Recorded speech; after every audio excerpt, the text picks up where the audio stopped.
करीब 4 महीने 10 दिन के बाद एक महिला अपने घर वापस लौट कर आती है। दरअसल कुछ देर पहले ही उसके मुंह पर एक पट्टी बंधी हुई थी, साथ ही उसकी आंखों पर भी पट्टी बंधी हुई थी, जिससे वो चीख ना सके, जिससे वो देख ना सके। घर पहुंचती है, पूरी आपबीती बताती है।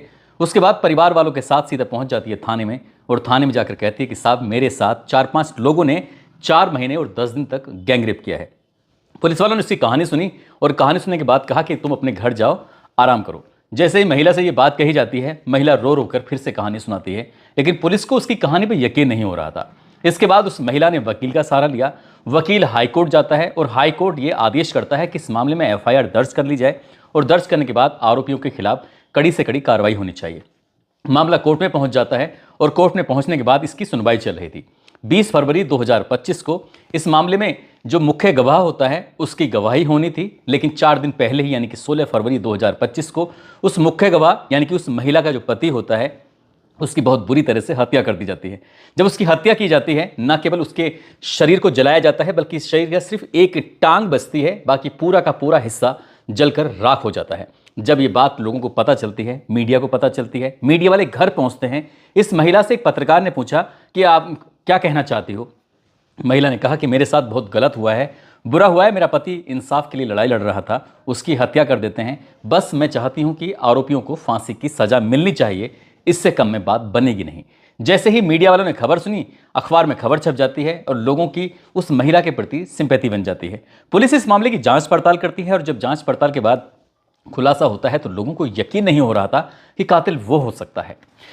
आदाब, नमस्कार, सत श्री अकाल। मैं उस्मान सैफी। आज की जो सच्ची घटना मैं आपको सुनाने जा रहा हूं, ये सच्ची घटना है उत्तर प्रदेश का एक जिला है मैनपुरी, और बात कर रहा हूं 17 फरवरी 2025 की सुबह की बात है।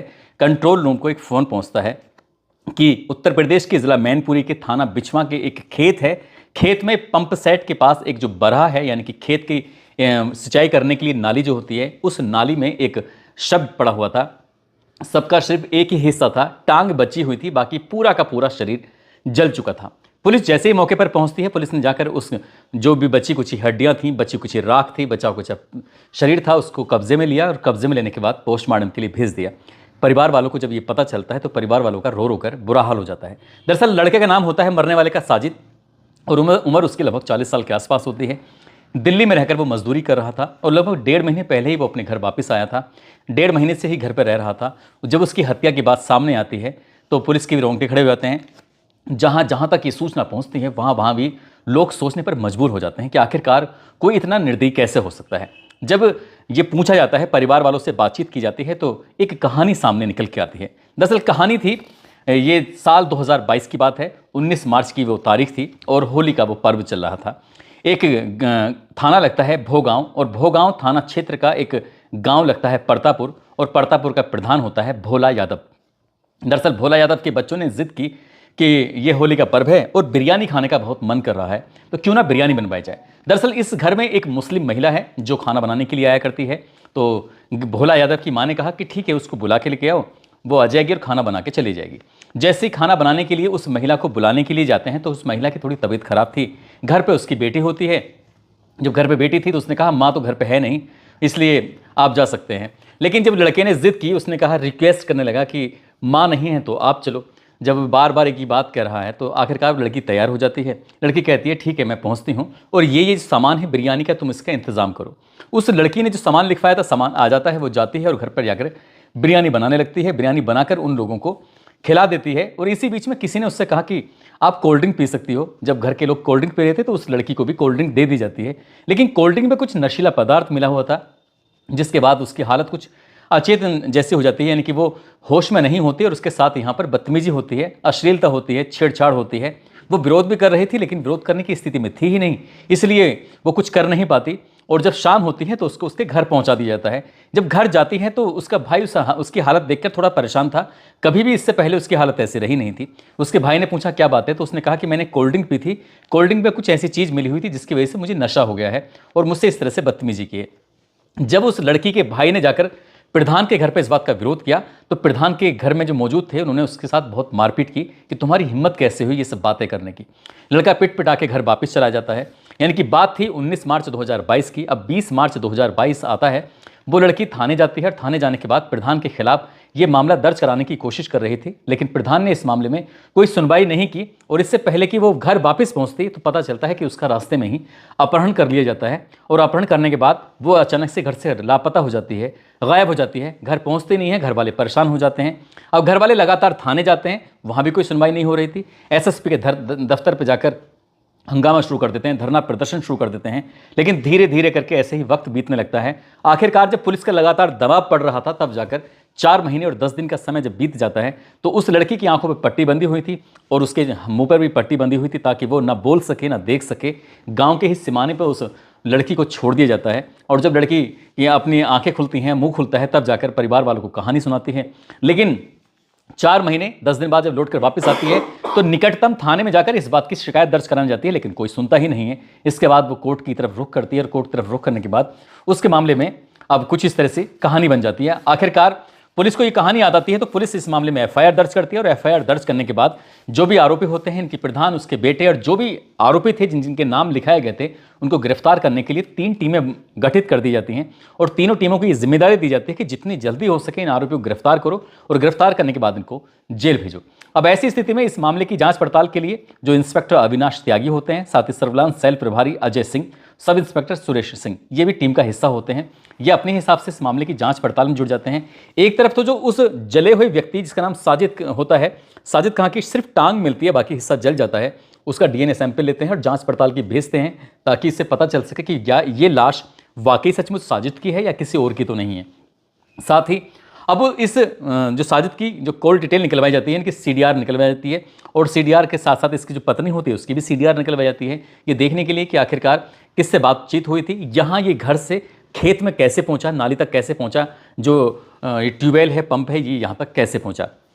जब मोहम्मद साजिद की सीडीआर निकलवाई जाती है तो उससे तो कोई सफलता मिलती नहीं है, लेकिन उसकी जो पत्नी होती है आमना की जब सीडीआर निकलवाई जाती है तो उससे पता चलता है कि गांव का ही रहने वाला एक लड़का है जिसका नाम सुमित यादव है और सुमित यादव और आमना की घंटों घंटों बातचीत होती थी। अब पुलिस ने सस्पेक्ट के आधार पर, क्योंकि जो मेन आरोपी थे, जो प्रधान के परिवार वाले थे, वो तो लापता थे, गायब थे, उनको ढूंढने के लिए लगातार पुलिस दबिश दे रही थी, वो तो मिल नहीं रहे थे। आखिरकार पुलिस ने सोचा कि क्यों ना सुमित को ही धर दबोच ली जाए, उसी से ही बातचीत की जाए।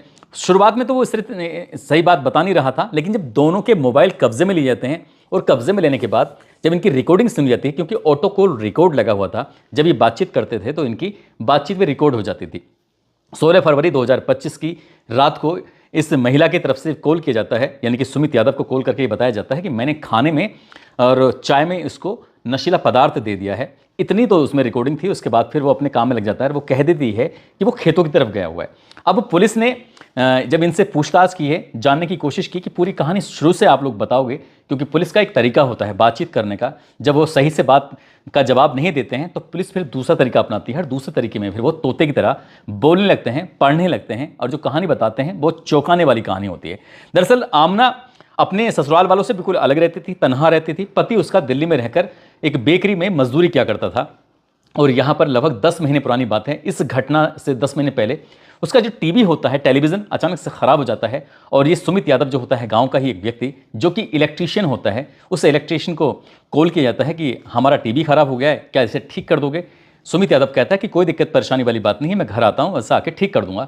वो घर आता है और घर आने के बाद टीवी को ठीक कर देता है और यहीं से सुमित यादव की आमना से आंखें चार हो जाती हैं, दोस्ती प्यार में बदल जाती है और ये इतने नज़दीक आ जाते हैं कि एक दूसरे से मिलने जुलने में कोई रोक टोक नहीं थी, क्योंकि वो अपने ससुराल वालों से अलग रहती थी और पति रहता था उसका दिल्ली में। ये सब ठीक ठाक ऐसे चल रहा था, ना किसी को इस प्रेम कहानी के बारे में कोई जानकारी थी। जब मन करता था सुमित यादव उसके घर आता था, उसके साथ वो जो भी अनैतिक रिश्ते थे उसको बनाया करता था और ऐसे चल रहा था। लगभग इस घटना से, मतलब हत्याकांड से लगभग 1.5 महीने पहले जो साजिद होता है वो दिल्ली से अपने घर आ जाता है और जैसे ही साजिद अपने घर पहुंचता है तो सुमित यादव और साथ ही वो आमना आपस में मिलना जुलना उनका हो नहीं पा रहा था और इसी बात को देखते हुए दोनों परेशान हो जाते हैं। तभी सुमित यादव ने प्लान किया, तभी आमना ने प्लान किया कि क्यों ना इसे रास्ते से हटा दिया जाए, ये रास्ते से हट जाएगा और हम दोनों शादी कर लेंगे और एक बेहतरीन ज़िंदगी जिएंगे जैसे अब जी रहे हैं।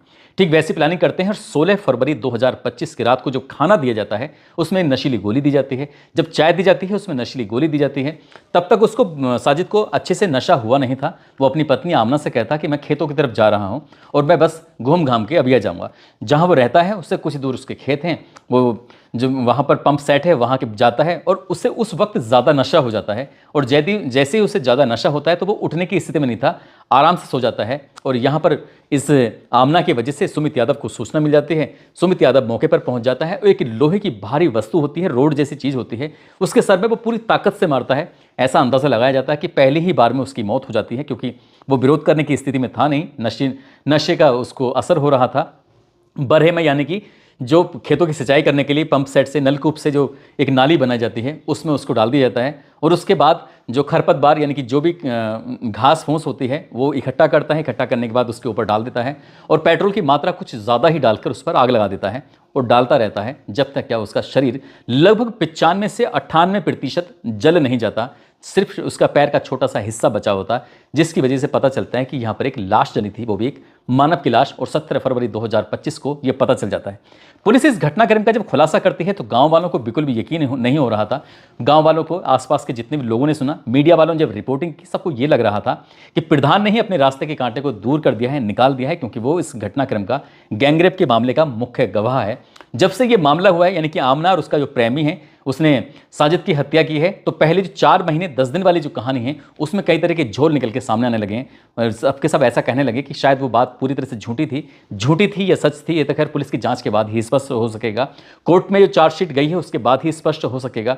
लेकिन जो उसने, आमना ने अपने प्रेमी यानी कि सुमित यादव के साथ मिलकर अपने पति की हत्या की है, वो वाकई अपना आप में भयानक है, खौफनाक है, जिसको सोचकर भी एकदम सिरहन से पैदा हो जाती है और यकीन नहीं होता कि कोई महिला जिसने जन्म जन्म तक साथ रहने, जीने मरने का कस्में खाई थी, तो वो अपने पति की इस तरह से हत्या कैसे कर सकती है। पुलिस ने इन दोनों आरोपियों को गिरफ्तार किया और गिरफ्तार करने के बाद यानी कि 19 फरवरी 2025 को गिरफ्तार करने के बाद इन दोनों को जेल भेज दिया, सलाखों के पीछे भेज दिया। शायद आगे की जिंदगी उनकी सलाखों के पीछे गुजरेगी, क्योंकि जिन्होंने कत्ल किया है वो वाकई बहुत भयानक रूप में किया है, खौफनाक तरीके से किया है। दोस्तों, इस पूरे घटनाक्रम को सुनाने का उद्देश्य किसी को परेशान करना नहीं है, किसी का दिल दुखाना नहीं है, बल्कि आपको जागरूक करना है, आपको सचेत करना है।